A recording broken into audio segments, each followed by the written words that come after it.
Sadgurunath Maharaj Ki Jai, and welcome to Jagadambe Reads the Holy Books of India, Mahabharata402. As you may remember, Abhimanyu was being surrounded. Yudhishthira would be horrified at the crime committed on the Kurukshetra field. But then when the time came, his death would be avenged. These 6 heroes would regret their cowardly attack on him. Abhimanyu was helpless. He rushed to his chariot and took the wheel of the chariot in his 2 hands. He whirled it about his head, with his form full of the arrows of his enemies, with his frame drenched in blood, with his face glowing with anger and sheer contempt and pride.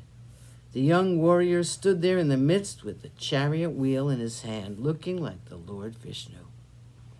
He said, "Even now it's not too late. I'm giving you all the chance to redeem your honor.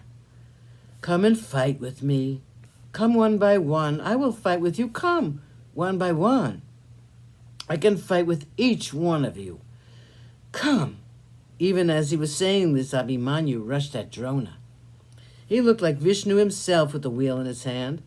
His hair was flying in the breeze. His face had taken on an unearthly glow.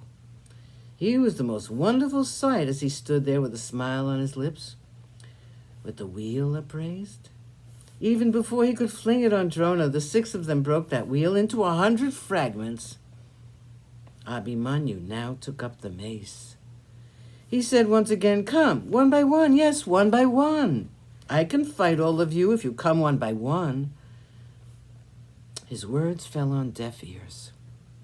Abhimanyu rushed at Ashwatthama. Terrified at the sight of Abhimanyu advancing like the god of death, Ashwatthama ran away from his neighborhood. Abhimanyu killed the horses of Ashwatthama. He rushed toward the chariot of the son of Dushasana. He broke his chariot.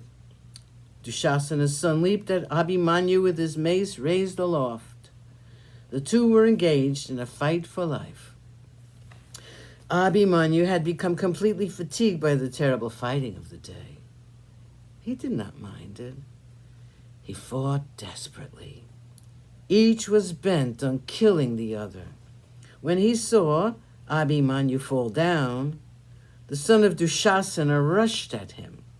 Abhimanyu was recovering from his faint. He was just about to rise. Then the son of Dushasana raised his mace and hit Abhimanyu on the head.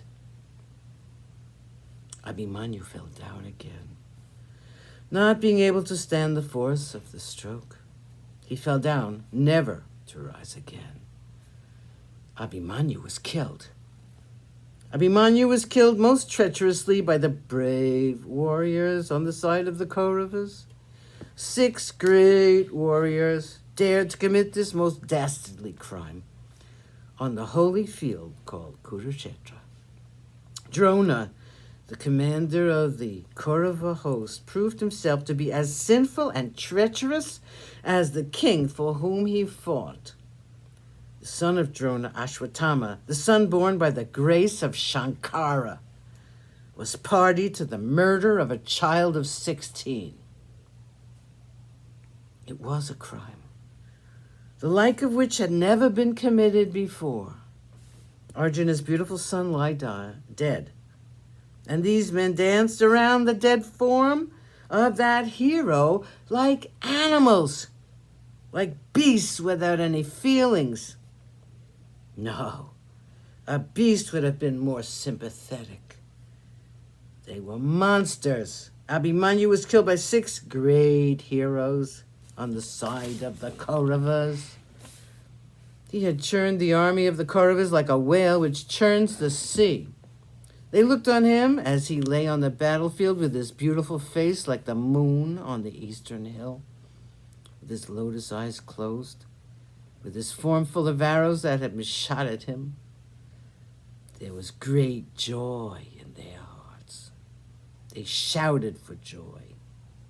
The cry was taken up by the others, and the army resounded with their war cry, their cry of victory. Sadgurunath Maharaj Ki Jai. Thank you for coming. I hope you come again.